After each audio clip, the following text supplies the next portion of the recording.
주님 감사합니다. 주님께 찬양을 올려드렸습니다. 어떤 이는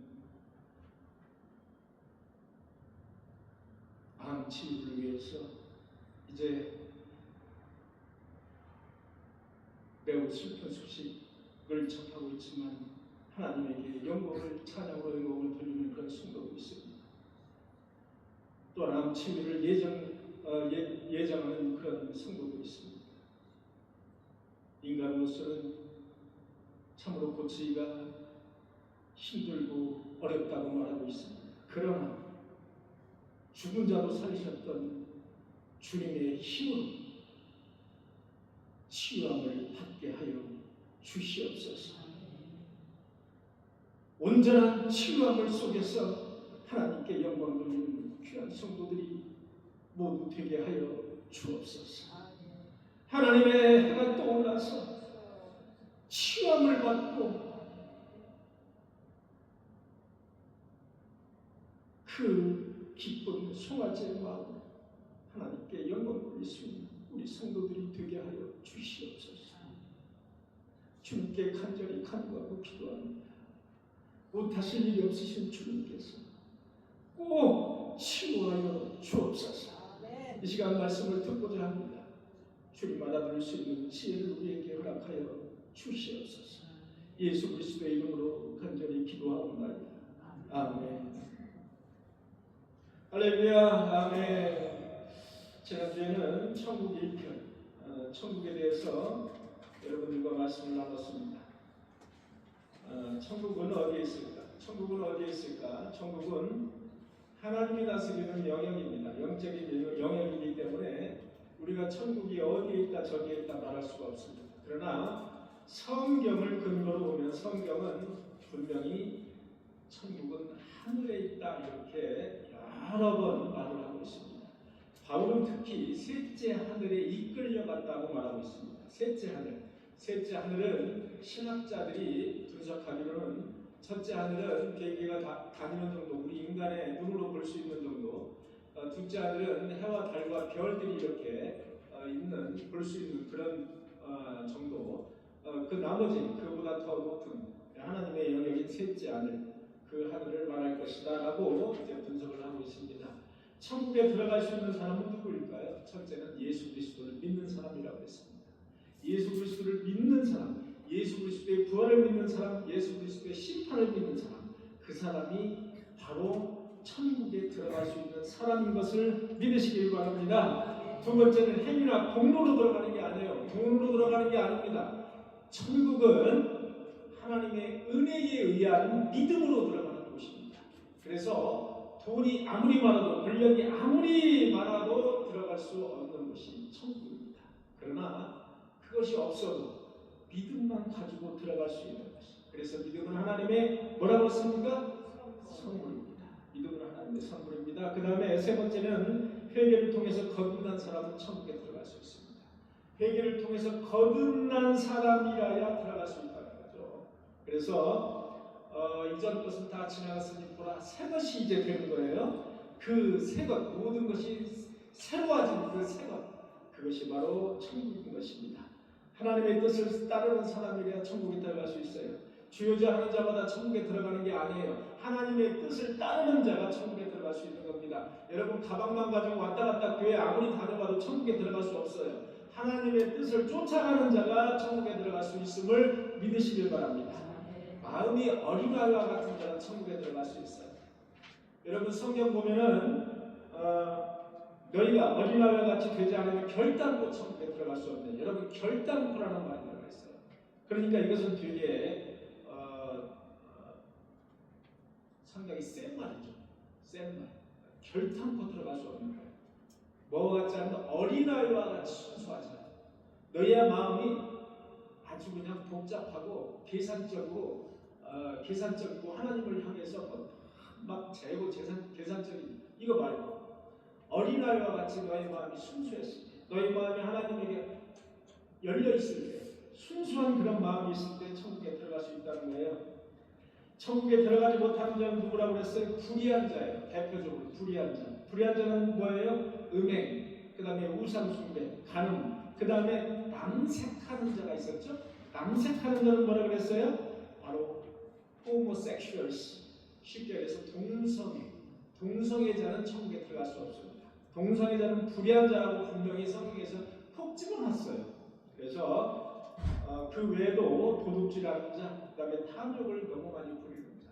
우리가 탐욕을 항상 없을 수는 없어요. 그러나 탐욕을 너무 많이 부리는 자는 천국에 들어갈 수 없어요. 그 다음에 비방하는 자, 그 다음에 사기, 강도, 이렇게 하는 자는 천국에 들어갈 수 없어요. 다만 이렇게 이제 불의한 자로 나열을 하고 있는데 하나님에게 이것을 회개한 자는 들어갈 수 있습니다. 이것을 회개한 자, 거듭난 자거든요. 천국은 이렇게 불의한 자, 강도, 살인, 각종 동성애 하더라도 회개하고 하나님 앞에 나오는 자는 천국에 들어갈 수 있어요. 아주 간단한 방법입니다. 천국이라는 방법은. 그 다음에 어떤 자는 천국에 들어가지 못하느냐? 회개하고 죄에 머무르는 자. 회개하지 않고 죄에 머무르는 자는 천국에 들어갈 수 없어요. 회개하지 않고 죄에 여전히 머무르는 사람들 들어갈 수 없습니다.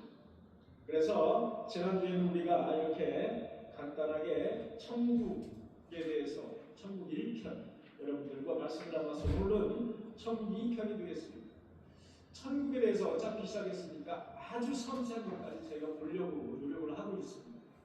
여러분들이 들어보지 못했던 그런 말씀들도 아마 있을 거예요. 자, 지난주에 유아와 어린이 구원에 대해서 여러분들과 말씀을 나눴습니다. 유아와 어린이 구원, 이런 말씀도 잘 아마 들어보지 못했던 말씀일 거예요. 신명기 1장 35절에 보니까 이런 말씀이 있어요. 이 악한 세대 사람들 중에는 이스라엘 사람들을 여호와 하나님이 말하는 거예요. 이스라엘 사람들이 말을 듣지 않아요. 유대 광야에서도 말 듣지 않아요. 광야 생활하는데 말을 듣지 않아요. 그러니까 40년 동안, 무려 40년 동안 한마디로 얘기해서 뺑뺑이를 돌리는 거예요. 너희들 정신 차리라고 뺑뺑이를 돌리는 거예요. 그리고 그래도 말을 듣지 않아요. 그러니까 어떻게 해요? 너희들은 가나안에 들어가지 못할 것이라고 경고를 하는 대목이에요. 이 악한 세대 사람들 중에는 내가 그들의 조상에게 주기로 맹세한 좋은 땅을 볼 자가 하나도 없어요. 좋은 땅이 어디예요? 가나안이에요. 좋은 땅을 볼 자가 하나도 없습니다. 38절에 보니까 내 앞에 서 있는 눈의 아들 여호수아는, 눈의 아들 여호수아죠. 여호수아는 그리로 들어갈 것입니다. 그리로가 어디예요? 가나안이에요. 가나안으로 들어갈 것이다. 그러나 1세대들 중에서 갈렙과 바로 여호수아가 들어간다는 거예요. 바로 앞절에 갈렙이 들어갈 것이라고 말씀이 나와 있어요. 39절에 보니까 너희가 사로잡히리라 하던 너희의 아이들과, 자, 이렇게 이제 너희들은 그때 당시 이스라엘 사람들은 어린애들은 다 죽을 것이라고 생각했던 거예요. 너희가 사로잡히리라 하던 너희의 아이들과 당시에 선악을 분별하지 못했던 너희의 자녀들도 그리로 들어갈 것이다. 자, 뭐예요? 어린아이들이 바로 가나안에 들어갈 거라는 거예요. 어린아이. 그러나 20세 이상의 성숙한 1세대들은 다 못 들어갈 거예요. 이 광야에서 죽는다는 거예요. 이렇게 하나님이 말씀을 하셨어요. 그래서 광야에서 불순종한 백성들은 가나안에 들어가지 못해요. 다만 유아나 어린아이들은 선악을 분별하지 못합니다. 이 유아나 어린아이들은 선악을 분별하지 못하고 마음이 순수해요. 이런 아이들은 선악을 분별하지 못하기 때문에 가나안에 들어간다는 거예요. 가나안에 들어간다는 거예요. 성인은 불순종의 책임을 져요. 우리 20세 이상의 성인이 되면 자기의 죄에 대한 값을 치러야 됩니다. 제가 이제 형법을 아무래도 여러분들보다는 조금 더 많이 이렇게 보고 이렇게 했는데 개중에 이런 분들이 있어요. 죄를 짓고 이제 와요. 와서 조사받으러 와가지고 저는 그런 죄가 있는 줄도 몰랐다. 저는 그런 죄의 항목이 있는 줄도 몰랐다는 거예요. 그러면 어떻게 할까요? 아, 그러세요? 그럼 지금 가시죠. 이럴까요? 아닙니다. 20세 이상 성인이 되면 그런 항목을 알았던, 알지 못했던 처벌을 합니다. 여러분 그거를 명심하실 거예요. 알았던 그 죄의 항목이 있는 걸 알았던 알지 못했던 똑같이 처벌을 합니다. 내가 만약에 살인하면은 징역 20년 이상의 징역을 받는다는 것을 내가 만약에 몰랐다고 생각해 보세요. 참 몰랐어요. 근데 사람을 죽였어요. 근데 나는 그 죄목이 있는 것을 나는 몰랐다. 나는 그런 죄를 몰랐다. 죄가 있는 것을. 그렇다고 해서 그 사람 놔줍니까? 아니죠. 구속시키고 20년 이상의 형벌을 받게 합니다. 똑같은 거예요. 그래서 하나님께서 어린아이들은 책임이 없는 거예요. 어린아이들은 책임이 없어요. 그래서 어린아이들은 유아와 어린아이들은 바로 가나안에 들어갈 것을 약속하신 부분, 그런 부분이 여기에 나옵니다. 그래서 너희와 어린아이와 같지 않으면 천국에 들어가지 못하리라. 마태복음 18장의 말씀 똑같은 얘기예요. 너희는 어린아이와 같지 않으면 천국에 들어갈 수 없느니 결단 천국에 들어갈 수 없느니 똑같은 이야기예요. 하나님은 어린아이들을 그리고 유아를 긍정적으로 보신다는 것을 알 수가 있어요. 긍정적으로 보신다. 그래서 하나님은 어린아이와 유아를 상당히 긍정적으로 보신다. 그래서 꼭 어린아이와 유아는 꼭 천국에 들어간다는 얘기 아닙니다, 여러분. 그 얘기는 아니에요. 다만 긍정적으로 보신다라는 거예요. 하나님의 은혜 안에서 긍정적으로 보신다. 자, 그 다음에 이제 더 세분화해서 유아 구원을 보겠습니다. 유아 구원. 지난주에 잠깐 했었죠. 여러분 유아 세례가 여기서 나오는 건데, 여러분 유아 세례는 여러분 구원의 조건이 아닙니다. 세례 받으면 구원 받는 게 아닙니다. 이것을 잘못 인식을 해서 초대교회에서 세례를 가능하면 늦게 받으려고 했어요. 그때 당시에는 세례 받으면 구원받는 그런 나는 쪽으로 이제 인식을 했기 때문에 가능하면 세례를 늦게 받으려고 했어요. 왜냐하면 세례 받기 전에 실컷 죄를 짓고 맨 나중에 내가 세례 받으면 되지. 그러니까 세례 받으라면 내가 죄 지면 안 되니까. 그래서 그때는 세례를 더군다나 늦게 받으려고 했어요. 이 정도로 세례에 대한 잘못된 그런 인식이 있었다. 그러나 여러분 세례는 구원의 조건이 아닙니다. 세례는 구원의 조건이 아니에요. 그러나 주 예수를 믿으라 그리하면 너와 내 집이 구원을 얻으리라는 말씀이 있죠. 주 예수를 믿으라 그리하면 너와 내 집이 구원을 얻으리라. 세례는 구원의 조건은 아니지만 구원받은 표시예요. 표징이라는 얘기예요. 표징, 언약의 표시예요. 그러므로 아이들을 생각한다면 부모 중에 한 사람만 믿는 분이 있다면, 아이들을 생각한다면 반드시 유아 세례를 받게 해야 돼요. 왜냐? 주 예수를 믿으라 그리하면 너와 내 집이 뭐예요? 패밀리예요. 우리 가정이 구원을 얻는 거예요. 그래서 반드시 부모 중에 엄마와 아버지 중에 한 사람만 신앙생활을 하더라도 반드시 유아 세례를 받도록 해야 돼요. 그래야 그 유아가 어떻게 되더라도 구원의 확신이 있다. 이렇게 이제 보시면 되겠습니다. 그 다음에 장애를 가진 사람. 장애도 천차만별입니다만은 여러분 장애 가진 사람 중에 이렇게 분별력이 없는 장애를 가진 사람이 있잖아요. 그죠? 분별력도 없어요. 그냥 먹고 싸기만 하는 그런 장애를 가진 사람도 있어요. 분별력이 있는 장애도 있어요. 그러나 분별력이 없는 장애를 가진 사람도 있습니다. 그 사무엘상 16장 7절에 보니까 이런 말씀이 있어요. 사람은 외모를 보거니와 여호와는 중심을 보시느니라. 그 다음에 레위기 19장 14절에 보니까 너는 귀먹은 자를 저주하지 말며 맹인 앞에 장애물을 놓지 말며 내 하나님을 경외하라.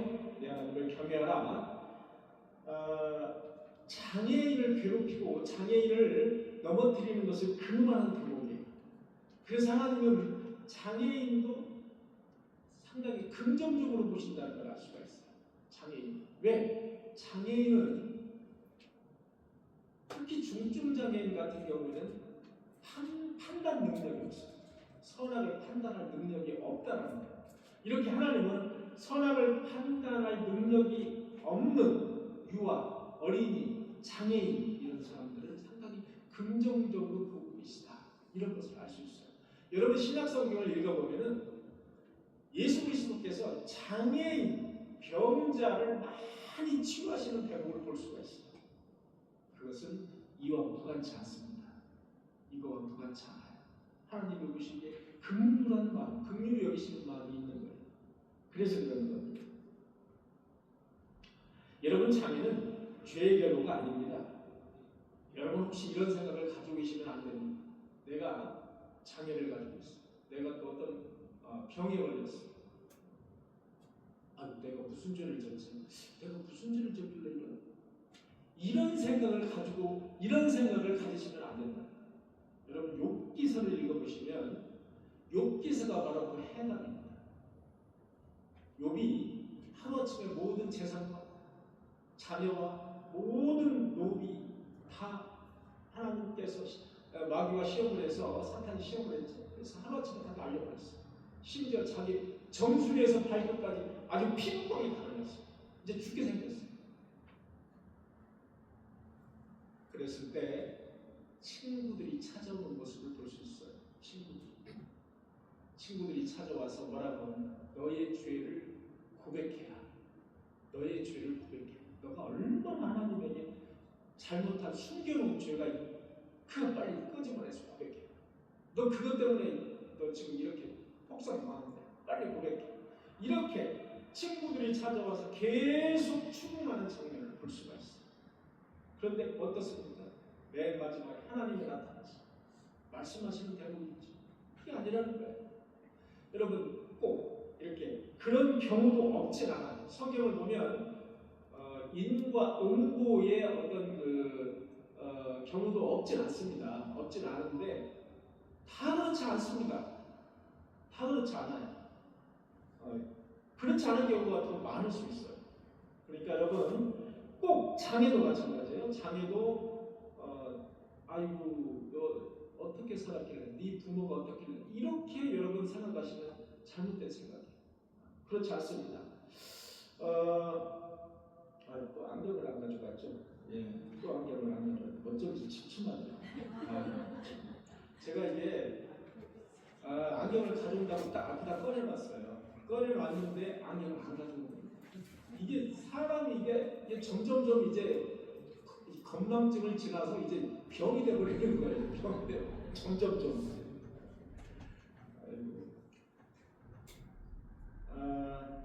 여러분 요한복음 1장 3절에 보니까 이런 말씀이 있어요. 아주 재밌는 말씀이에요. 제자들이 예수님에게 묻는 장면이 나와요. 이 사람이 맹인으로 나는 것이 누구의 죄입니까? 이렇게 물어봅니다. 여러분 맹인을 예수님이 이제 고쳐주시잖아요. 눈을 뜨게 하세요. 그런데 그렇게 제자들이 물어보잖아요. 이 사람이 도대체 맹인으로 난 게 누구의 죄 때문에 맹인으로 났습니까? 이렇게 물어봐요. 제자들도 마찬가지 똑같은 생각을 가지고 있는 거예요. 인과 응보라는 생각을 가지고 있는 거예요. 이 맹인으로 된 것은 분명히 부모가 잘못했거나 이 사람이 죄가 있거나 분명히 그럴 텐데 누구의 죄입니까? 이게 누구의 죄입니까? 결과가 누구의 죄 때문이었습니까? 이렇게 물어보는 거예요. 그랬더니 예수님이 이렇게 말씀하시잖아요. 하나님이 하시는 일을 나타내고자 합니다. 엉뚱한 소리를 하시는 거예요. 하나님이 하시는 일을 나타내, 표출하고자 합니다. 하나님 나타내. 여러분 그래서 여러분들 지금 이제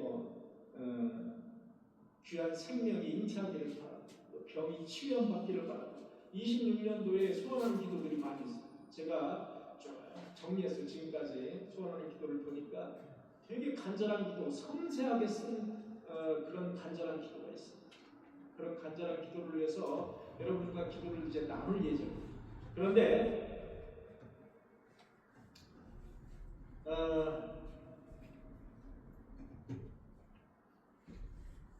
그 중에 태문을 열어달라고 하는 기도가 있었어요.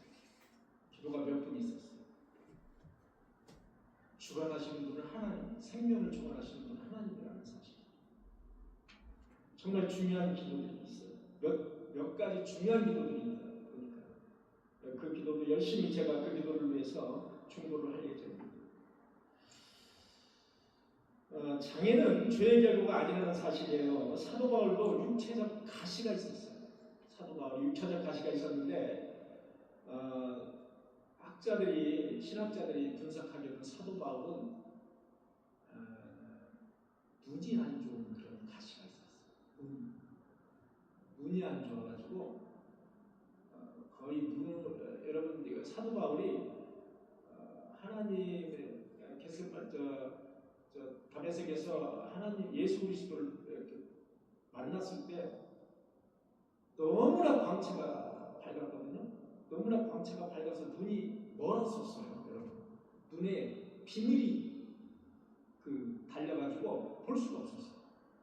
눈이 멀었었습니다. 아마 그 후유증인지 모르겠어요. 사도 바울이 눈이 안 좋았어요. 그래서 바울은 3번이나 하나님에게 기도하는 장면이 나오잖아요. 나의 가시를 좀 빼주십시오. 가시를 빼주십시오. 그랬더니 고린도서 12장 9절에 보니까 하나님이 이렇게 말씀하세요. 내 은혜가 내게 족하다. 어떨 때는 여러분 나에게 병이 있고 나에게 어떤 가시 같은 육체적 어떤 질병이 있는 것이 어떨 때는 이 약함이 내게 족하다는 거예요. 내 은혜가 내게는 족하다는 거예요. 이런 말씀을 사도 바울이 하시는 거예요. 이는 내 능력이 약한 데서 온전하여 짐이라. 아주 귀한 말씀이에요. 내 능력이 하나님의 능력이 약한 데서 온전하게 됩니다. 약한 데서. 강한 데서 온전하게 된 게 아니라 약한 데서 온전하여진다. 그런 말씀을 부여잡고 여러분 사시기 바랍니다. 누구나 다 병이 있어요. 누구나 다 병이 있습니다. 여러분. 그럴 때 하나님에게 간구를 하실 때 꼭 치유해 주시기 바랍니다. 이것도 좋지만 주님 내 병을 내가 가지고 내가 약한 상태로 내가 살게 하여 주옵소서. 약한 상태로 하나님의 그 능력이 약한 데서 온전하여지니까 약한 데서 온전하여지 살기를 바랍니다. 내가 살고 싶습니다. 이런 기도도 필요합니다. 꼭 치유만의 능사가 아니라 여러분 사도 바울도 3번씩이나 치유하기를 바라서 하나님에게 간구했어요. 3번씩. 자, 그래서 약함 속에서 드러나는 하나님의 온전하신 그 능력을 우리가 볼 수가 있는 대목이에요. 그다음에 자기로 인해서 복음을 이해하거나 복음을 선택할 능력이 없습니다. 그런 경우에 하나님께서는 그 능력의 한계를 아신다는 거죠. 그래서 하나님의 차비하신 그 손길로 어루만져 주신다는 거예요. 그래서 유아, 어린이, 장애인 이런 사람들은 하나님이 상당히 긍정적으로 보신다라는 사실을 여러분들이 아시기를 바랍니다. 자, 그쪽에서 이제 유산하고 사산된 그 유아들은 어떻게 볼 것인가? 여러분 이런 이야기 들어보셨습니까? 유산되거나 사산한 아이다. 여러분 사람이 언제부터 사람입니까? 어머니 뱃속에서 나와야 사람입니까? 뱃속에 있으면 사람입니까? 언제부터 사람입니까? 뱃속에 그냥 이렇게 한 6주, 8주, 10주, 20주 이런 거 있으면 사람입니까? 여러분 그것을 판단하는 기준은 우리 형법상 우리 인간의 기준이에요. 인간의 기준은 형법상 나와 있어요. 형법상 사람의 기준은 진통설이 뭐예요? 주기적 진통설이라는 거예요. 주기적으로 진통이 오는 거예요. 엄마 뱃속에서 나오려고. 주기적 진통이 오는데 그 사람을 살해했다. 그러면 살인죄. 그럼 주기적 진통 이전에 그냥 배만 불러왔어요. 7개월 정도 돼서 배만 불러왔어요.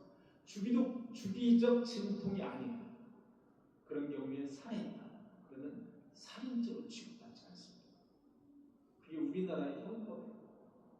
그런데 이것을 갖다가 하나님이 보실 때는 어떻게 보시는지 그거는 제가 정확지 않아요.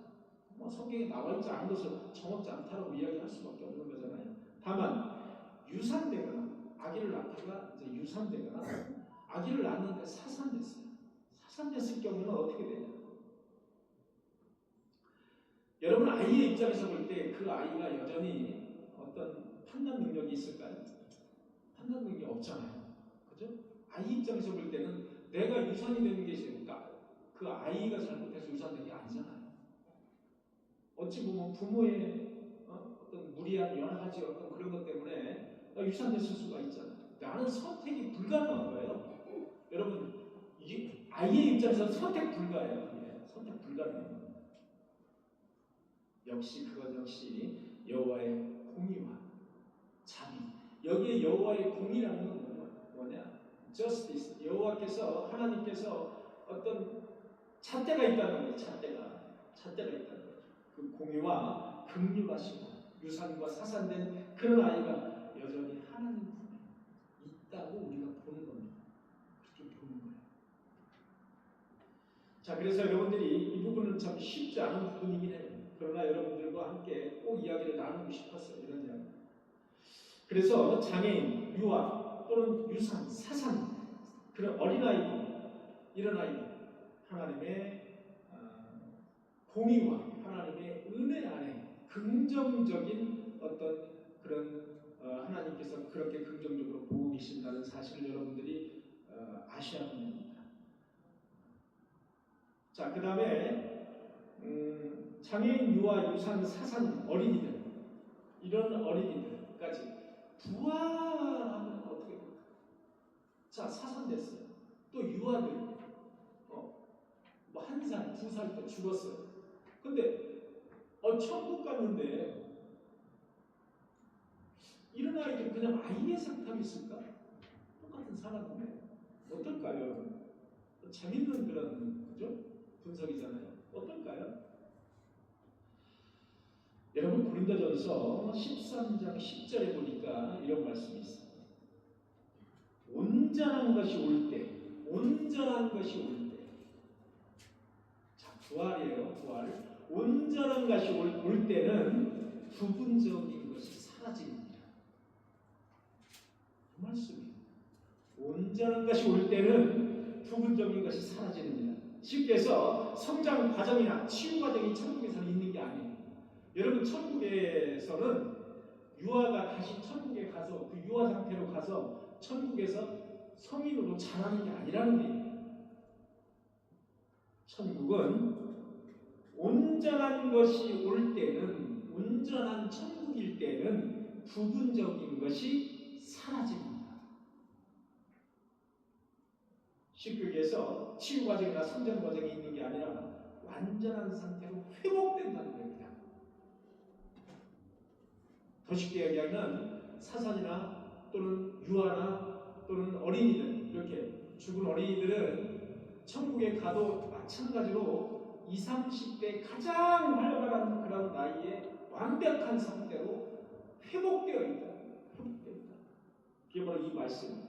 부분적인 것이 사라집니다. 부분적인 게 뭐예요? 장애, 어린이, 유아, 이런 부분적인 거잖아요. 그런 것들이 회복되는 거예요. 회복되는 거예요. 온전한 성장한 상태로 부활한다고 우리가 보면 되는 것입니다. 여러분, 스웨덴볼이라는 사람이 있어요. 철학자이자 신학자예요. 과학자이자 신학자입니다. 여러분, 스웨덴에 아주 가장 유명한 그런 신학자, 본래는 과학자였습니다. 아주 유명한 과학, 18세기 아주 유명한 과학자였었는데, 이 사람이 어느 날 하나님의 계시를 받고 천국과 지옥을 보고 나서 갑자기 과학자에서 신학으로 바꿨어요. 그래서 아주 유명한 신학자가 됐어요. 그래서 스웨덴볼이 파가 있어요, 여러분. 스웨덴볼이 파가. 그런데 이 스웨덴볼이, 제가 스웨덴볼을 전적으로 믿는 게 아닙니다. 다만 일부분, 여러분 지난번에 신성종 목사님이 천국과 지옥을 보고 여러분들에게 말씀을 간단히 전해드린 게 있었죠. 이것과 일맥상통한 부분들이 있어요. 이렇게 책을 읽어보니까 그런 부분들만 여러분들에게 말씀드립니다. 여러분, 스웨덴볼이는 천국을 3단계로 나눴어요. 가보니까 3단계로 있더라고요. 신성종 목사님이 12단계가 있더라고요. 천국 가보니까. 개척교회 목사님들이 몇 단계 있더라고요. 개척교회 목사님과 성도들은 몇 단계 있어요? 천국에? 3단계 있더라고요. 이 스웨덴볼은 그런 얘기는 없어요. 천국은 3단계로 되어 있는데 아주 빛이 찬란해요. 여러분, 천국 가보니까 노인이 없더라고요. 나이 먹은 사람이 없더라는 거예요. 모두 다 20, 30대 팔팔한 사람들만 있다는 거예요. 20, 30대. 그곳에 있는 영들은 상상할 수 없을 정도로 아름답다. 여러분, 아름답다는 표현은 여성에게만 쓰잖아요. 아니에요. 남자들도 건강미가 넘쳐가지고 너무나 아름답다는 거예요. 여자들은 말할 것도 없고 여성들은 말할 것도 없고. 여러분, 여기 지금 우리 살 때 우리가 사는데 아유 나는 모습이 영 못생겨가지고 나는 아유. 여러분이 걱정 마십시오. 천국에 가면요 너무나 아름다운 상태로 변해버린 겁니다. 너무나 아주 기가 막혀 아름다운 상태로 기가 막히게 변한다. 걱정하지 마세요. 혹시 내가 좀 못생겨가지고 좀 내가 불편하다고 생각하시는 분 걱정하지 마세요. 걱정하지 마십시오.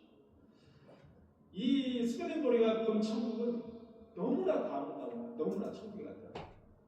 너무나 아름다워. 그런데 거기에는 감각적인 쾌락이 없어요. 천국은 감각적인 쾌락이 없는 거예요.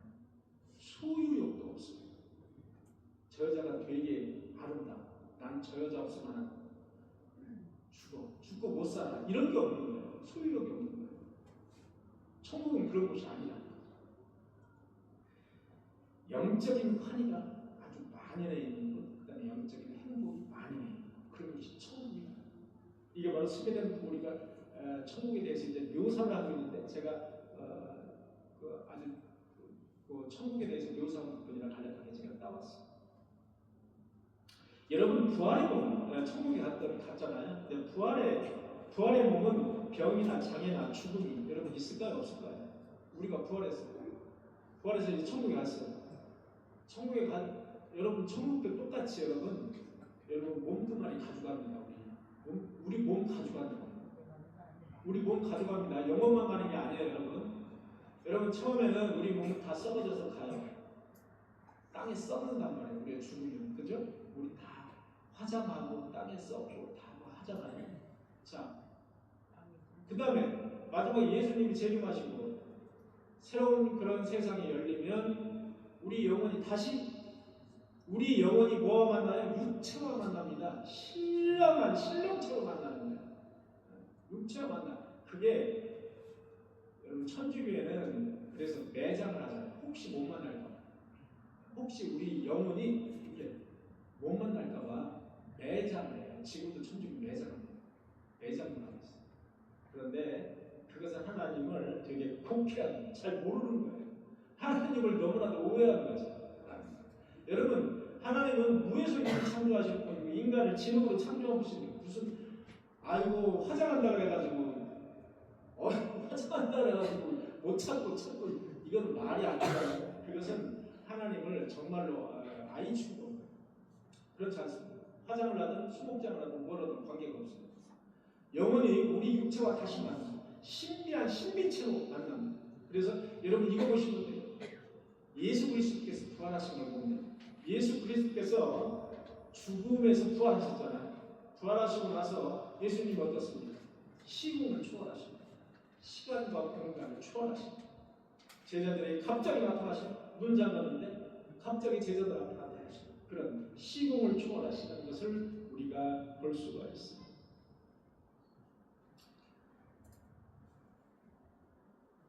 자, 그 다음에 부모의 믿음이 아이나 가족에게 구원의 영향을 주는 것.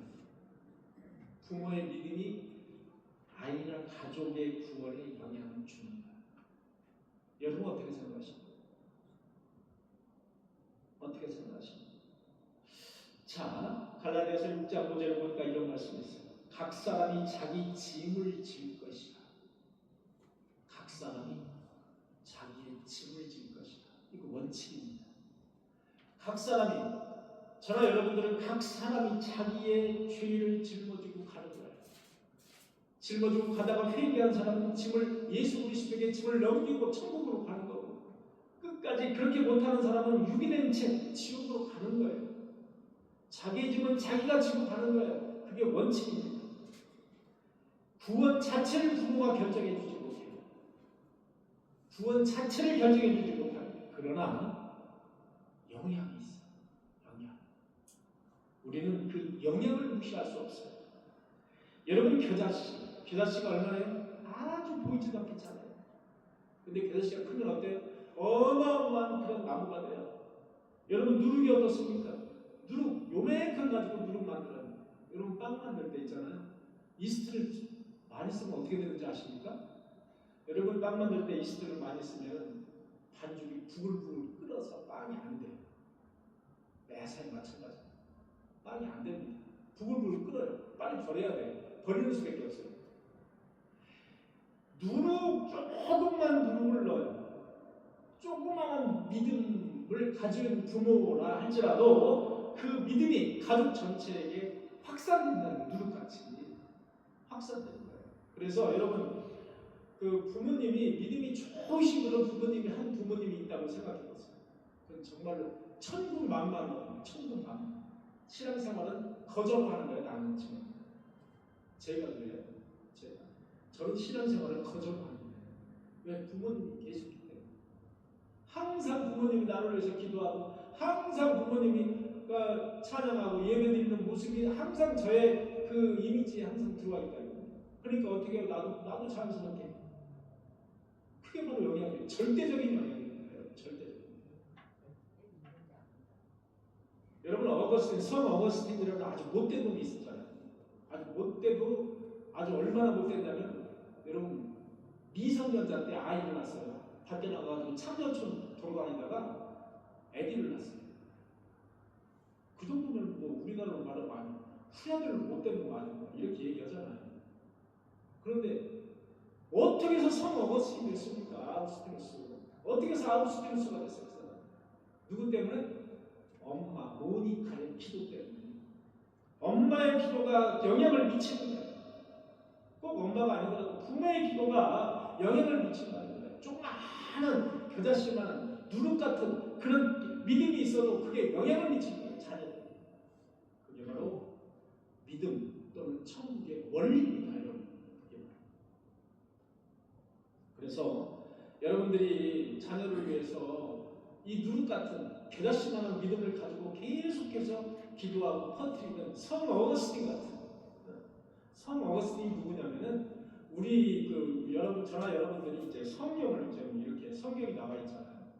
그리고 하나님의 말씀, 하나님이 누구고, 예수 그리스도가 누구고, 또 성부, 성자, 성령이 누구고, 이런 전체적인 기독교의 맥을 정립을 한 사람. 성 어거스틴을 제외하고는 우리가 말할 수 없어요. 기독교라는. 최초로 정립한 사람이 아우구스티누스라는 사람. 그 다음에 두 번째로 정립한 사람이 존 칼빈이라는 사람. 그런 사람들이 없었다면 우리가 이 기독교를 체계적으로 이렇게 공부할 수가 없었죠. 여러분 천국은 시간이 있을까요? 없을까요? 시간이 없습니다. 여러분들에게 누차 말씀드렸습니다. 우리가 사용하는 시간, 시간 가잖아요. 지금 12시 15분. 째깍째깍 시간. 우리는 시간이 가면서 우리 피부가 늙어져. 기억력도 사라져요. 결국 어떻게 돼요? 우리는 죽게 되는 겁니다. 이것을 우리는 크로노스의 시간이라고 합니다. 헬라어로 크로노스. 인간이 사용하는 시간. 우리는 이 시간 속에 매여서 살고 있습니다. 매여서. 계속 죽음이 나를 좁혀오고 있는 이 시간 속에 매여서 살고 있는 거예요. 그런데 천국은 이 시간이 없어요. 이 시간이 없어요. 시간이 없습니다. 자에게는 시간과 더불어서 늙고 마모되고 따라서 수명이 있습니다. 그러나 천국에는 늙지도 않아요. 왜? 시간이라는 개념이 없습니다. 마모가 아니에요. 마모. 닳지 않는다는 거예요. 녹슬지도 않아요. 영원한 상태라는 사실을 아셔야 됩니다. 그게 바로 천국의 원리입니다. 크로노스의 시간은 세상의 100년. 세상에 우리가 살고 있는 세상의 100년은 카이로스의 시간은 하나님의 시간에 단 1초 찰나에 못 미친다고 보십니다. 우리가 살고 있는 100년이라는 시간은 하나님의 그 시간으로 볼 때, 카이로스의 시간으로 볼 때는 찰나에도 미치지 못한다. 1초에도 미치지 못한다는 사실을 아십니다. 그래서 베드로가 뭐라 그래요? 이 세상에서의 1000년, 하늘에서는 몇 년? 하루에도 못 미친다는 거예요. 그렇게 바로 베드로는 그것을 알았는데 하나님의 시간. 여러분, 하나님은 우리에게 인생이라는 시간을 주셨어요. 인생이라는 시간을 왜 주셨을까요? 인생이라는 시간은 영생을 준비하고 준 시간이에요. 인생을 그냥 니라고 그냥 놀라고 준 시간이 아니라 영생을 준비할 수 있는 시간을 우리에게 인생이라는 시간을 주신 거예요. 그 시간을 하나님을 향하여 겸손하게 사느냐 아니면 하나님을 외면하고 사느냐, 그거에 따라서 천국으로 가느냐 지옥으로 가느냐 두 부류로 나눠진다는 사실을 아셔요. 간단합니다. 여러분, 천국과 지옥의 원리는 우리가 복잡하잖아요. 그러나 인간이 한 번 죽으면 되돌릴 수 없다는 사실을 아셔요. 인간이 한 번 죽으면 그것을 되돌릴 수 없다. 이걸 아시고, 그래서 우리는 인생이라는 시간을 우리에게 선물로 하나님이 주셨다는 사실을 아셔야 됩니다. 시간이 많이 가서 여기까지만 저희가 이제 천국의 두 번째 말씀을 전하도록 하겠습니다. 사랑하는 성도 여러분, 하나님은 우리에게 인생이라는 시간을 선물로 주셨습니다. 그 시간은 너희가 영생을 잘 준비하라는 시간입니다. 사랑하는 성도 여러분, 우리가 살 동안 천국의 시간, 하나님의 시간, 그 시간을 위해서 잘 우리 이 생에 살 때 이 크로노스의 시간을 잘 짜임새 있게 활용하셔서 우리 모두 천국 가시는 저와 여러분들이 되시기를 간절히 축원합니다. 기도하시겠습니다. 주님 감사합니다. 오늘도 천국에 대해서 말씀을 나눴습니다. 우리 모두 이 세상에 있을 동안 하나님의 시간인 그 영생의 시간에 합류할 수 있는 우리 인도관 꿈에게 성도들이 모두 되게 하여 주시옵소서. 예수님의 이름으로 기도하옵나이다. 아멘.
이상희 집사님 11조금, 최인영 집사님 11조금 드렸습니다.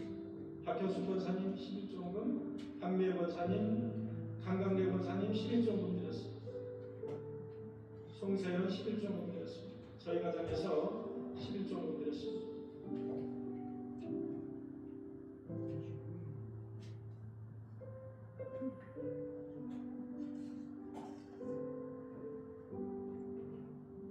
선교금 박미애 권사님, 선교금 강강래 집사님 선교금 드렸습니다. 선교금은 우리가 이제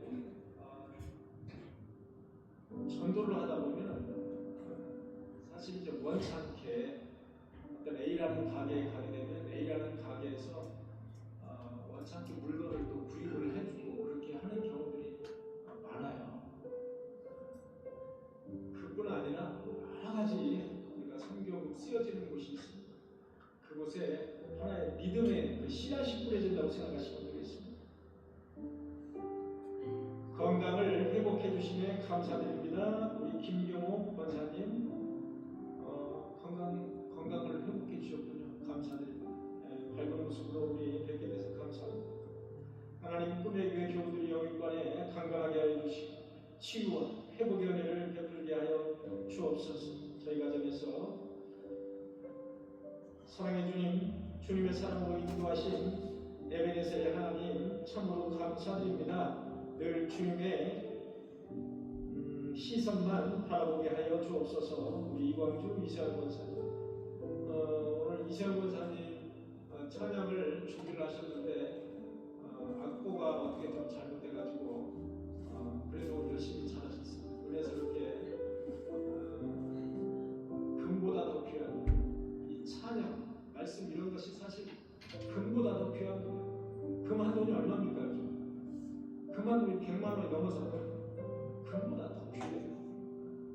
그게 또 아무것도 아닙니다.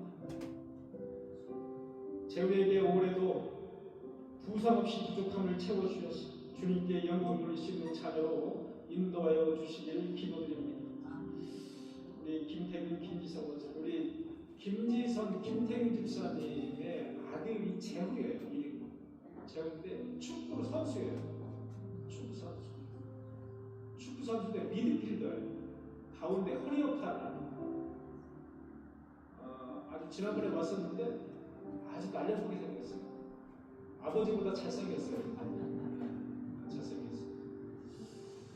그래서 올해도 부상 없이 부족함 없이 잘 축구를 또 잘해서 또 원하는 실업팀이든 아니면 대학이든 원하는 곳에 진학했으면 좋겠습니다. 이승희 집사님 감사드렸습니다.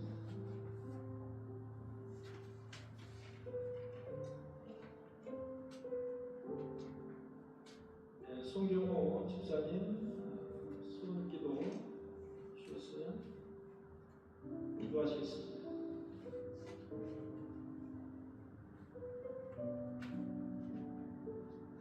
우리 송경호 집사님 지금 집사 임명장을 안 받아가셔가지고 나오시기 바랍니다. 송경호 집사님 임명장 드리도록 하겠습니다.